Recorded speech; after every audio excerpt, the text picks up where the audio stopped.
Hello everyone, this is Shikha and you are watching ePathshala.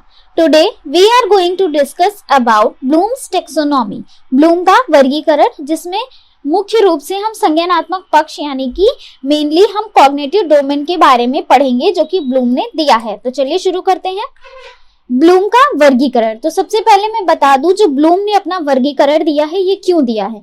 तो Bloom ने ये वर्गीकरण दिया है कि जो बच्चे ज्ञान प्राप्त करते हैं, जो अधिगम करते हैं, उसके शैक्षिक उद्देश्य क्या हैं, उसको पढ़ने के उनके उद्देश्य क्या हैं, इस आधार पर ब्लूम ने ये वर्गीकरण दिया है। तो ब्लूम का जो वर्गीकरण है उसके उन्होंने मुख्य 3 स्तर दिए हैं जो श्रेणीबद्ध है, यानी कि उसकी एक हायरार्की है, वो क्रम वाइज चलते हैं। और इनका उपयोग जो है क्यों किया जाता है, शैक्षिक शिक्षण उद्देश्यों को जटिलता और विशिष्टता के स्तरों में वर्गीकृत करने के लिए, यानी कि उनकी जटिलता और विशिष्टता के स्तरों को वर्गीकृत किया है ब्लूम ने। किसके आधार पर, शैक्षिक शिक्षण उद्देश्यों के आधार पर। तो ब्लूम के वर्गीकरण का सिद्धांत जो है वो बेंजामिन ब्लूम या बेंजामिन एस ब्लूम इनका पूरा नाम है, तो इनके नाम पर ही पड़ा है ब्लूम का वर्गीकरण। तो इन्होंने इसे 1956 में दिया था। बेंजामिन ब्लूम जो कि एक अमेरिका के निवासी थे, उन्होंने अपने वर्गीकरण में बालक द्वारा उसके उद्देश्यों की प्राप्ति के लिए अधिगम के मुख्य 3 पक्ष बताए। उन्होंने अपने इस वर्गीकरण में 3 पक्ष बताए, संज्ञानात्मक पक्ष, भावात्मक पक्ष और गत्यात्मक पक्ष या क्रियात्मक पक्ष। तो एक एक करके इनके बारे में थोड़ा सा जान लेते हैं। जो संज्ञानात्मक पक्ष है, तो संज्ञान इसमें वर्ड आ रहा है, तो संज्ञान का मतलब होता है ज्ञान। जो हम ज्ञान अर्जित करते हैं, जो जानकारी होती है, जो हमारी बुद्धि में स्टोर रहती है, उसी को हम संज्ञान कहते हैं। यानी कि अगर हमने किसी चीज के बारे में जान लिया, मतलब हमने उसका संज्ञान कर लिया। तो संज्ञानात्मक पक्ष जो है उसमें जो बच्चे होते हैं वो जो ज्ञान भी प्राप्त करते हैं, उसका यूज करते हैं, वो संज्ञानात्मक पक्ष के अंतर्गत आता है।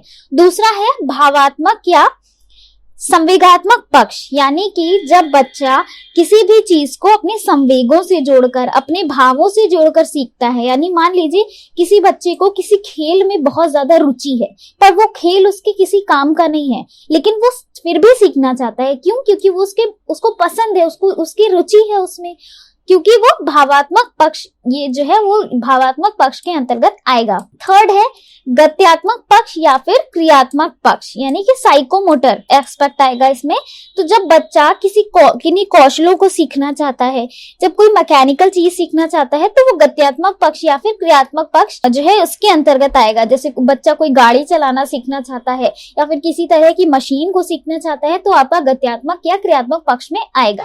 तो सबसे पहले हम जान लेते हैं इन पक्षों के अंदर ब्लूम ने कुछ स्तर दिए हैं, वो कौन कौन से हैं। तो सबसे पहले ज्ञानात्मक या संज्ञानात्मक में उन्होंने ज्ञान, फिर बोध, प्रयोग, विश्लेषण, संश्लेषण और मूल्यांकन।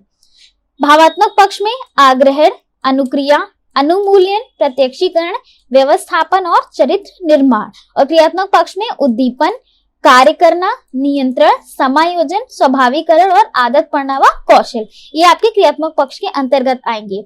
यहाँ पर मैं बता दूं कि आज हम केवल ज्ञानात्मक पक्ष के बारे में डिस्कस करेंगे, केवल क्योंकि हमें ये अच्छे से आना चाहिए, हमें लर्न भी होना चाहिए, क्योंकि इससे बहुत सारे क्वेश्चन पूछे जाते हैं एग्जाम में। इसके इस तरह को अरेंज करने के लिए पूछता है, इनको जो है अनस्क्रम्बल कर देगा, विश्लेषण, बोध, ज्ञान, इस तरह से अलग अलग दे देगा और आपको इनको अरेंज करना होगा निम्न स्तर से उच्च स्तर की ओर।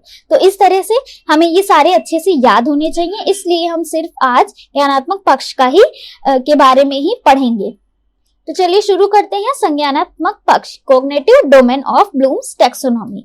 तो संज्ञानात्मक पक्ष जो था उसका वर्गीकरण बेंजामिन ने 1960 में किया था और इसी को हम ज्ञानात्मक पक्ष भी कहते हैं। संज्ञान अर्थात दिमाग से संबंधित, यानी कि संज्ञान का मतलब ही हम समझ जाएंगे कि जो चीज दिमाग से संबंधित हो, किसी भी विषय वस्तु का ज्ञान प्राप्त करना संज्ञानात्मक पक्ष के अंतर्गत आता है। यानी जब हम किसी भी सब्जेक्ट का, किसी भी टॉपिक का, किसी भी छोटे से प्रकरण का ज्ञान प्राप्त करते हैं, वही हमारे संज्ञानात्मक पक्ष के अंतर्गत आता है।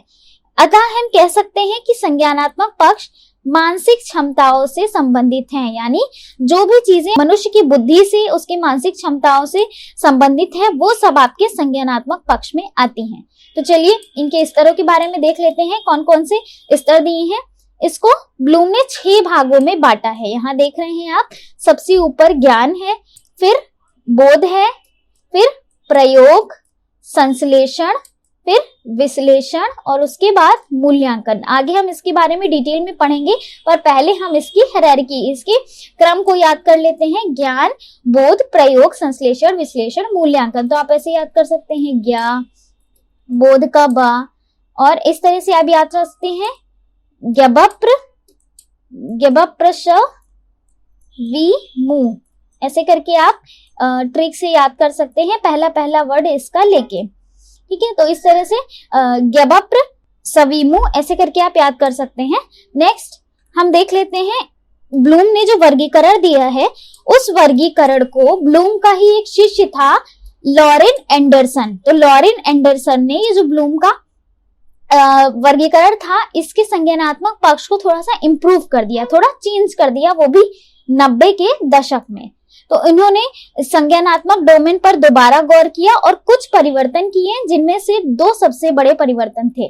तो जो लॉरेन एंडरसन था, उसने 2 बहुत बड़े परिवर्तन किए इनके संज्ञानात्मक डोमेन पर, और उनको ये परिवर्तन करने की जरूरत इसलिए पड़ी कि उनको लगा जो अभी का समाज है, जो अभी का सामाजिक वातावरण है, वो चेंज हो रहा है, और इसीलिए उन्होंने कुछ चेंजेस किए। सबसे पहला चेंज किया था, तो 6 श्रेणियों में नामों को संज्ञा से क्रिया रूपों में बदलना। तो उन्होंने क्या किया, जो संज्ञा था उसको क्रिया रूप में बदल दिया। जैसे वहां पर क्या था, ज्ञान था सबसे पहला, तो ज्ञान को उन्होंने किसमें चेंज कर दिया, स्मरण करना, यानी एक तो संज्ञा वर्ड से उन्होंने इसको क्रिया में चेंज कर दिया, और दूसरा उनमें कुछ फेरबदल करना, थोड़ा सा इनका क्रम चेंज कर दिया। जैसे मूल्यांकन जो था वो पहले सबसे ऊपर था, लेकिन बाद जब रिवाइज हुआ इनका टेक्सोनॉमी, तो ये लास्ट से 5th नंबर पर आ गया। तो स्मरण करना चेंज कर दिया, ज्ञान से स्मरण करना, यानी संज्ञा से क्रिया में चेंज कर दिया। समझना, बोध को समझना कर दिया। फिर प्रयोग को प्रयोग में लाना, ये क्रिया बन रहा है संज्ञा से, और विश्लेषण से विश्लेषण करना। इसके बाद था आपका संश्लेषण, तो उसको उन्होंने मूल्यांकन करना, और लास्ट में रचना करना, जो मूल्यांकन था उसको रचना करना कर दिया, यानी उसको संज्ञा से इन्होंने किसमें चेंज कर दिया, वर्ब में चेंज कर दिया, नाउन से वर्ब में। तो ये क्रम जो है आपका देख सकते हैं आप, निम्न से उच्च की ओर है। याद, समझना, लागू, विश्लेषण, मूल्यांकन और सृजन। लागू ही मतलब प्रयोग में लाना, इसका मतलब यही है, प्रयोग में लाना। तो हम यहाँ पर दोनों को कंपेयर करके देखेंगे कि क्या क्या चेंजेस हुए हैं। तो हम यहाँ पर देखते हैं, नॉलेज को इन्होंने रिमेम्बरिंग कर दिया, कॉम्प्रिहेंशन को अंडरस्टैंडिंग कर दिया, एप्लीकेशन को अप्लाइंग कर दिया, एनालिसिस को एनालाइजिंग कर दिया, यानी यहाँ नाउन को आप देख रहे हैं इन्होंने वर्ब बना दिया, आईएनजी जहां लग जाता है वो वर्ब होती है। तो सिंथेसिस से इवोल्यूटिंग और इवोल्यूशन से क्रिएटिंग, तो ये इंपॉर्टेंट चेंजेस उन्होंने किए।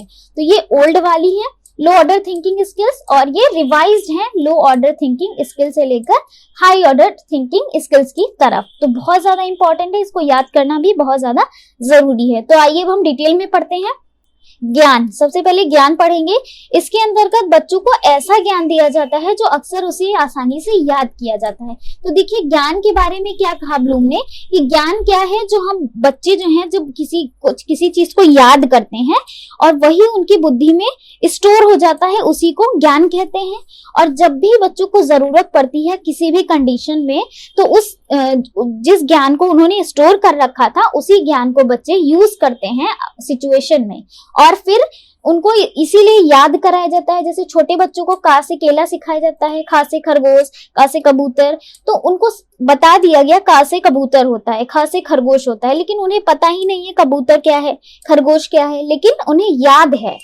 तो ये आपका ज्ञान के अंतर्गत आएगा। बोध, बोध मतलब होता है समझना। तो बालक को जो ज्ञान दिया गया है, इस बोध वाले स्तर में उस ज्ञान को जिसको बच्चे ने प्राप्त किया है उसको वो समझने का प्रयास करते हैं बोध के अंतर्गत। यानी कि जो ज्ञान उनको मिला है, अब उनको जब बताया जाएगा क से केला, ख से खरगोश होता है, तो उनको बताया जाएगा कि केला क्या है, उनको दिखाया जाएगा खरगोश क्या है, उनको ये सारी चीजें, उसका कॉन्सेप्ट बच्चों को क्लियर किया जाएगा। तो ये आपका बोध के अंतर्गत आएगा, यानी बच्चे समझना जो है किसी चीज को शुरू कर देते हैं, वो आपका बोध में आता है। नेक्स्ट है अनुप्रयोग, यानी कि जो भी उन्होंने सीखा है, समझा है, उसको बालक अपनी परिस्थिति के अनुसार प्राप्त किए गए ज्ञान को उसको यूज करना सीख जाते हैं। जैसे आगे चल के वो उन्होंने जो अक्षर सीखे हैं क ख ग घ अंगा, उसी से वो लोग शब्द बनाना सीख जाते हैं, यानी अपने ज्ञान का वो प्रयोग करने लगते हैं। विश्लेषण, किसी भी चीज को अलग अलग करके समझना, छोटे छोटे टुकड़ों में करके समझने बच्चे शुरू कर देते हैं, यानी विश्लेषण करना शुरू कर देते हैं। फिर संश्लेषण, जैसे कि इसके अंतर्गत बालक प्राप्त किए गए विभिन्न ज्ञान को एक साथ जोड़कर एक नई संरचना का निर्माण करते हैं। जैसे कि बच्चे को अक्षर सिखाए गए, वर्णमाला में अक्षर सिखाए गए क ख ग घ अंगा, तो वो क्या करेंगे, संश्लेषण करेंगे, यानी कि एक एक अक्षर को,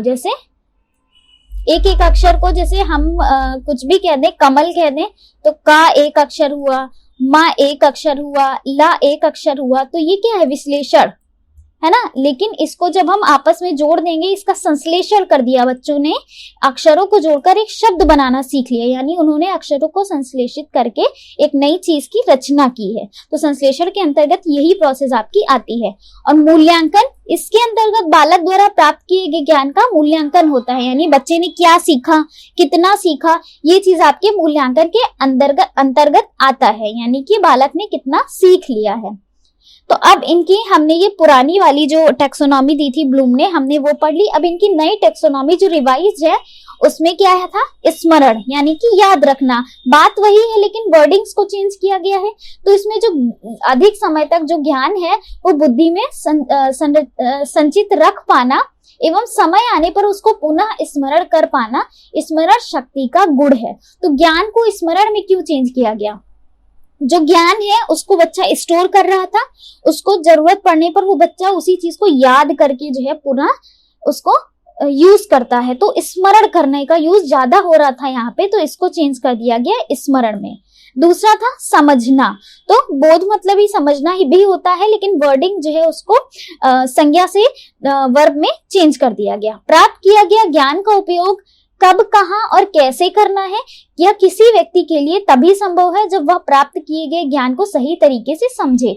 तो जो ज्ञान उस बच्चा जो है, जो ज्ञान उसको प्राप्त है, जो वो स्मरण कर पा रहा है, उसको वो तभी यूज कर पाएगा जब उसने अच्छे से कॉन्सेप्ट को समझा होगा। जब बच्चा कॉन्सेप्ट ही नहीं समझता है, तो जैसे मान लीजिए बच्चे को आता है, अक्षर ज्ञान आता है, उसको क ख ग घ अंगा पता है, लेकिन उससे जब कहा जाए शब्द बनाना है, लेकिन उसको समझ ही नहीं आया शब्द बनेगा कैसे, तो उसको आते हुए भी, उसको याद होते हुए भी वो नहीं कर पाएगा। तो इसीलिए यहाँ पे कोई अगर बच्चा अच्छे से किसी कॉन्सेप्ट को समझ जाता है, तभी वह समझना जो है यहाँ पर बहुत ज्यादा जरूरी है। तो जब बच्चा समझेगा तभी जो है वो लागू कर पाएगा अपने ज्ञान को, अपने ज्ञान का उपयोग कर पाएगा। तो कब, कहाँ, कैसे करना है, ये समझने के अंतर्गत ही आएगा। नेक्स्ट है लागू करना, यानी कि किसी भी सिचुएशन में अपने ज्ञान को अप्लाई करना। जब वह ज्ञान समझ में आ जाए, जब पता चल जाए कि इस ज्ञान का प्रयोग कब, कहाँ और कैसे करना है, तो उस ज्ञान को सही तरीके से सही समय आने पर उसको लागू करना, यानी कि जो ज्ञान बच्चे को प्राप्त है उसको कब, कहाँ, कैसे लागू करना है, ये आपके अप्लाइंग या लागू करने पर ही आता है।